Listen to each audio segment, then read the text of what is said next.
بسم اللہ الرحمن الرحیم۔ عزیز طلبہ السلام علیکم، کیسے ہیں آپ؟ امید ہے آپ سب خیریت سے ہوں گے۔ میں مس نگین علی، جماعت چہارم کے سبق سارے کام کون کر جاتا تھا کہ لیکچر نمبر 5 کے حصہ سوم کے ساتھ حاضر ہوں۔ تو پیارے بچوں، اب ہم سبق کے مشقی سوالات کی جانب بڑھتے ہیں۔ سوال ہے، لقب کسی شخص کی خوبی یا خاص عادت کی وجہ سے اسے جس خاص نام سے پکارا جائے وہ نام لقب کہلاتا ہے۔ مثلا حضرت ابو بکر کا لقب صدیق ہے۔ صدیق کے معنی سچ بولنے والے کے ہیں۔ تو بیٹا آپ کا سوال نمبر 4 ہے جو کتاب پہ موجود ہے صفحہ نمبر 7 پر، کہ دیے گئے القاب، لقب کی جمع ہوتی ہے القاب، ٹھیک ہے نا بیٹا؟ تو دیے گئے القاب میں سے درست لقب چن کر انبیاء، مانے نبی کی جو جمع ہے وہ کیا ہوتی ہے؟ انبیاء۔ انبیاء علیہ السلام اور صحابہ کرام رضی اللہ تعالیٰ عنہ کے ناموں کے ساتھ لکھیے۔ ان القاب کے معنی بھی اپنے استاد سے پوچھیے۔ تو یہاں پر القاب لکھے ہوئے آپ کو نظر آ رہے ہوں گے۔ شیر خدا لکھا ہوا ہے، سیف اللہ لکھا ہوا ہے، غنی، فاروق، خلیل اللہ، روح اللہ، کلیم اللہ، ذبی اللہ۔ تو بیٹا یہاں پہ آپ کو پہلے ان کے القاب کے میں معنی سمجھاؤں گی تھوڑے، پھر ہم آگے بڑھیں گے۔ تو پہلا لفظ لکھا ہوا ہے شیر خدا۔ شیر خدا کے معنی ہے اللہ کا شیر۔ آپ کو پتہ ہے نا کس کو کہتے ہیں؟ تو یہ اس کے معنی یہ ہیں، شیر خدا مانے اللہ کا شیر۔ سیف اللہ کے معنی ہے اللہ کی تلوار۔ اچھا آگے ہے غنی۔ غنی کے معنی جیسے عربی میں تو بے پرواہ کے ہیں، لیکن یہاں پہ جو معنی ہم نے القاب کے ساتھ اگر جوڑ کے لکھنے ہیں تو اس میں غنی یہ کہ بھئی بہت زیادہ عطا کرنے والا، دینے والا، اور بے پرواہ کہ بس اس کو کسی چیز کی پرواہ نہیں اور وہ عطا کرتا جاتا ہے، جیسے یہ غنی کے معنی میں آ جائے گا۔ اور فاروق کے معنی ہے درست اور غلط کے درمیان فرق کرنے والا یا واضح کرنے والا، مطلب صحیح اور غلط کے فیصلے کو عیاں کرنے والا، مطلب بتانے والا، ٹھیک ہے۔ اور خلیل اللہ کے معنی ہے اللہ کا دوست۔ اور روح اللہ کا معنی ہے سانس لینے والا، سانس نکالنے والا یا سانس ڈالنے والا، اس سے منسوب ہے، مطلب کہ بھئی روح اللہ، مطلب اللہ تعالیٰ جسے چاہے یہ دے سکتا ہے سعادت کہ وہ یہ چیز عطا کر سکتا ہے کہ وہ روح نکال بھی لے، روح ڈال بھی دے، جان لے لے یا جان نکال لے، اس سے یہ منسوب ہے، ٹھیک ہے۔ کلیم اللہ کا معنی ہے کہ اللہ سے کلام کرنے والا، جو جس نے اللہ تعالیٰ سے کلام کیا وہ کلیم اللہ کہلاتا ہے۔ ذبی اللہ کا معنی ہے اللہ کے لیے ذبح ہونے والا، جیسے اللہ کے لیے کتنے جانور ہم ذبح کرتے ہیں، تو اسی طرح سے ایسا کوئی نبی جو گزرے ہیں ان کے لیے یہ لفظ استعمال ہوا تھا کہ وہ ذبی اللہ کہلاتے ہیں، ٹھیک ہے نا بیٹا؟ تو یہ آپ کو امید ہے کہ ان تمام الفاظ کے معنی سمجھ میں آگے ہوں گے۔ اب آپ کے اس بک میں صفحہ نمبر 7 پہ، جو پرانی بک ہے اس پہ تو صفحہ نمبر 7 ہے، نئی بک میں شاید کوئی اور صفحہ نمبر ہو، تو آپ یہ دیکھیں کہ انبیاء علیہ السلام لکھا ہوا ہے، ٹھیک ہے نا؟ تو اس میں لکھا ہوا ہے حضرت ابراہیم علیہ السلام لکھا ہوا ہے نا؟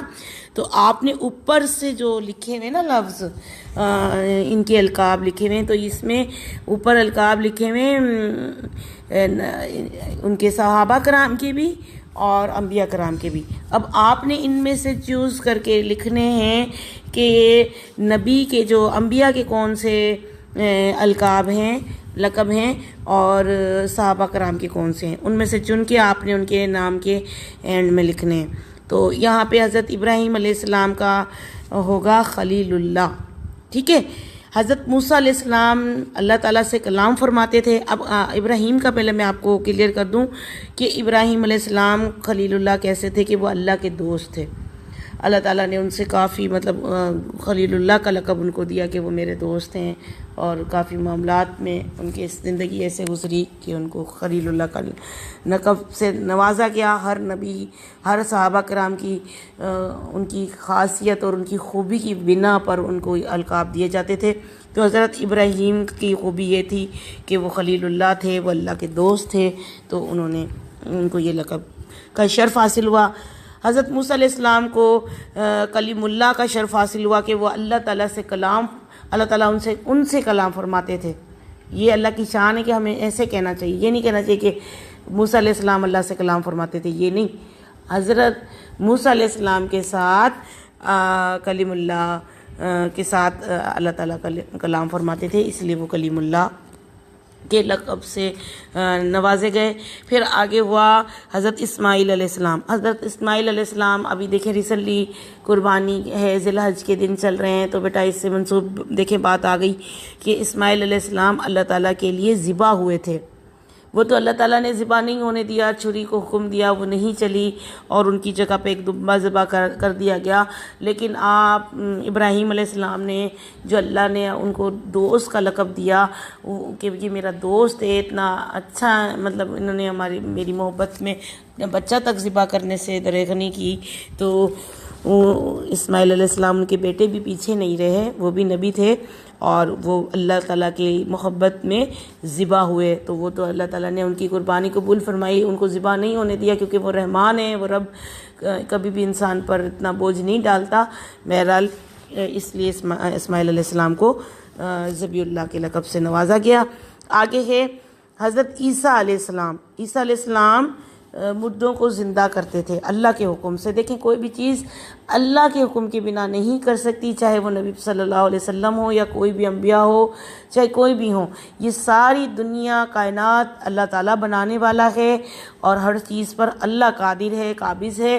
وہ چاہے تو کسی کو بھی اختیار نہیں، دنیا میں ایک پتا بھی اللہ کے حکم کے بنا ہل نہیں سکتا.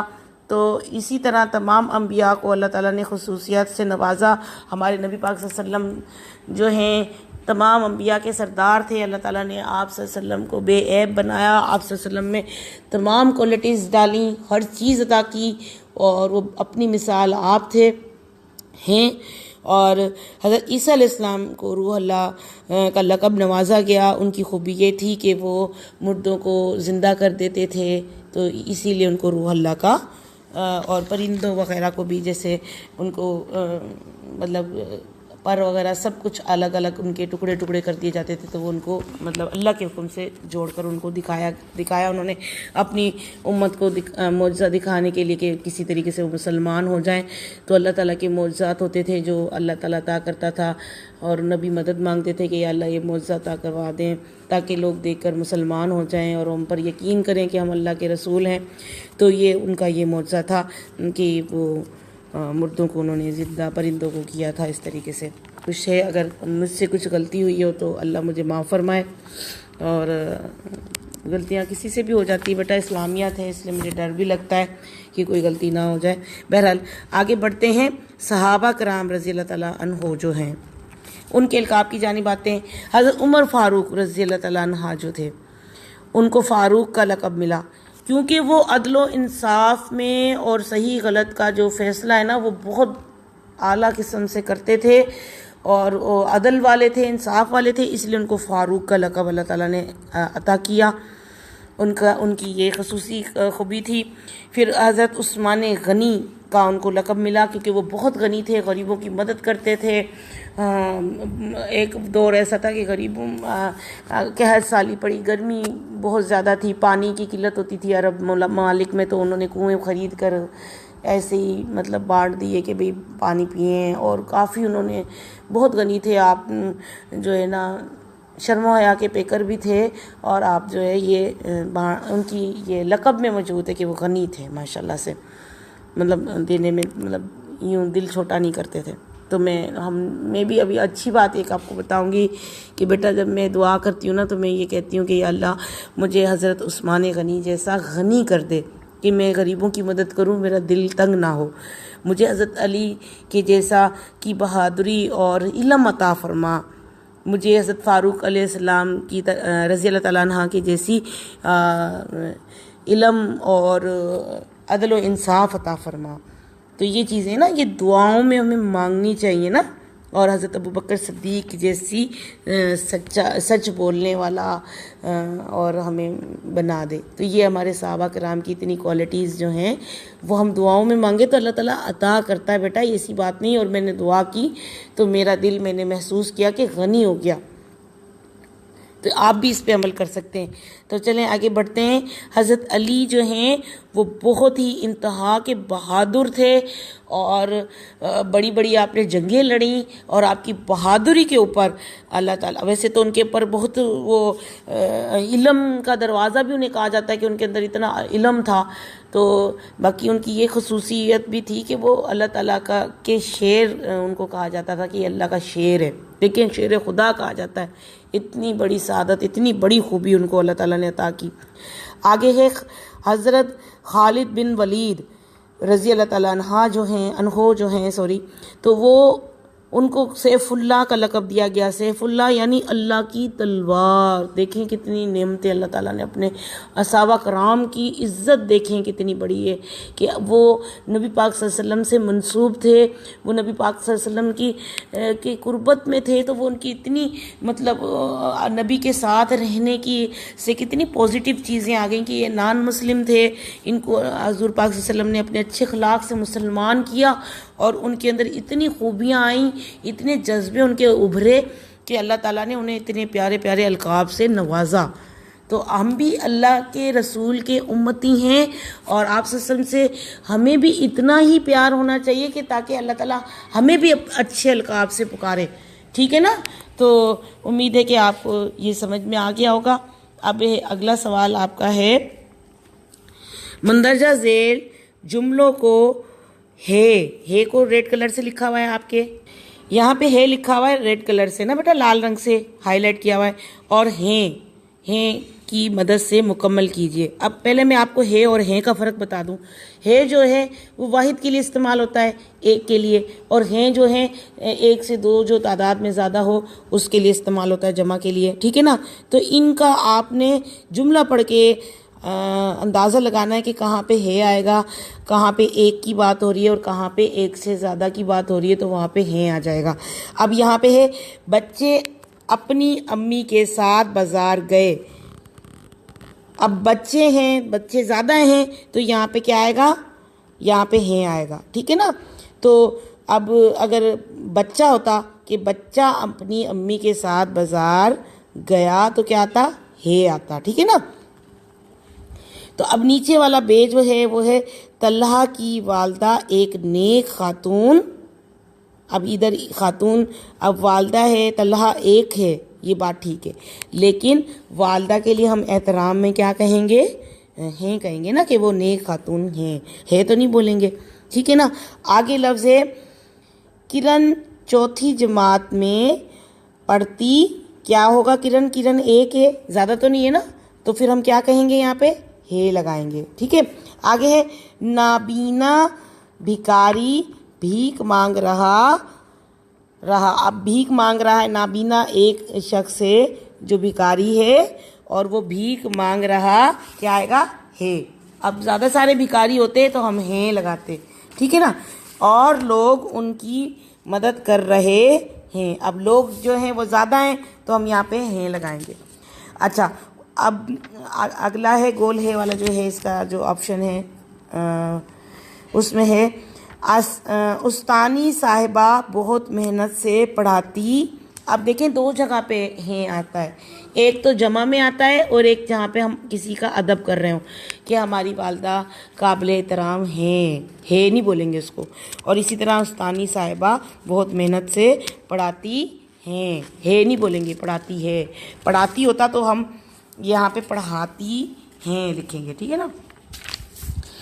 اب یہاں پہ دیکھیں آپ، یہ جو سوال ہے یہ میں نے آپ کو سمجھانے کے لیے بتا تو دیا، لیکن لیکچر میں آپ نے سن لیا، لیکن آپ جب کاپی پہ کریں گے نا بیٹا، اس بک کے اوپر آپ جب کریں گے تو آپ میرے لیکچر کو سن کے کاپی نہیں کریں گے، آپ اپنے خود سے کوشش کریں گے تاکہ آپ خود سے قابل ہوں نا، یہ چیز زیادہ اچھی ہوتی ہے۔ سمجھانے کے لیے تو ہم سمجھا دیتے ہیں، اب ظاہر سی بات ہے ہم اسکول میں نہیں ہیں اور آپ کو لیکچر کے ذریعے سمجھانی ہوتی ہے ہر بات، تو وہ کلیئر کرنا پڑتا ہے، لیکن لیکن وہاں پہ تو کلاس میں ہوتے تو آپ کی کو کرنے کے لیے دے دیا جاتا تھا, ٹائم کہا جاتا تھا بیٹا یہ صحیح نہیں ہے, یہ صحیح کر لیں. تو اس لیے میں نے سمجھا تو دیا ہے, لیکن جب آپ کرنے لگے تو آپ میری اس کو کاپی نہیں کریں گے, آپ خود سے کرنے کی کوشش کریں گے. صرف سمجھیں گے لیکچر میں اور کتاب پہ آپ خود ہی کریں گے, ٹھیک ہے نا. اب آپ کا سوال نمبر 6 ہے صفحہ نمبر 8 پر کہ جملوں کو تھی, تھے یہ تھی ریڈ لال کلر سے ہائی لائٹ کیا ہوا ہے, اور تھیں تھے یہ نون غنہ تھیں کی مدد سے پر کیجئے. اب یہاں پہ بھی 1 اور 2 کی بات ہو رہی ہے نا, جہاں پہ ایک چیز کی ذکر ہوگا وہاں پہ تھی آ جائے گا, جہاں پہ ایک سے زیادہ کا ذکر ہوگا وہاں پہ تھیں آئے گا, یا عزت والے میں بھی تھیں کہا جائے گا نا, جیسے وہاں پہ آپ نے کیا تھا. تو یہ کیا ہے, بچیاں کھیل رہی تو کیا آئے گا, تھیں آئے گا. اب بچیاں زیادہ ہے, اگر بچی ہوتا کہ بچی کھیل رہی تھی ہوتا, اور اب اگر بچیاں ہیں ایک سے زیادہ ہیں تو کیا لگائیں گے ہم, تھیں. بچیاں کھیل رہی تھیں. اب بے میں ہے رخسانہ اپنا کام دل لگا کر کرتی. اب رخسانہ ایک ہے تو کیا لگے گا, تھی لگے گا, ٹھیک ہے. امید ہے سمجھ میں آ رہا ہوگا. اچھا جیم ہے گرمی کی چھٹیاں ہونے والی تھیں. تھی جو ہے نا, اب اس میں چھٹیاں ہیں وہ زیادہ ہے. اب گرمی کی چھٹی ہوتا تو ہم تھی لگا دیتے, اب یہ تھیں آئے گا زیادہ میں, ٹھیک ہے نا. اس لیے میری چھوٹی بہن بہت خوش تھی. اب چھوٹی بہن ایک ہے تو ہم کیا لگائیں گے, تھی لگائیں گے. اب دال ہے آپ کا اس میں کل اسکول کی چھٹی. اب ایک چھٹی ہے تو کیا لگے گا, تھی, ٹھیک ہے نا, تو آپ تھی لگا دیں. مگر محنتی طلباء گھر پر پڑھ رہی تھیں. مطلب طلبات جو ہیں وہ زیادہ ساری ہیں تو آپ نے کیا لگانا ادھر, تھی.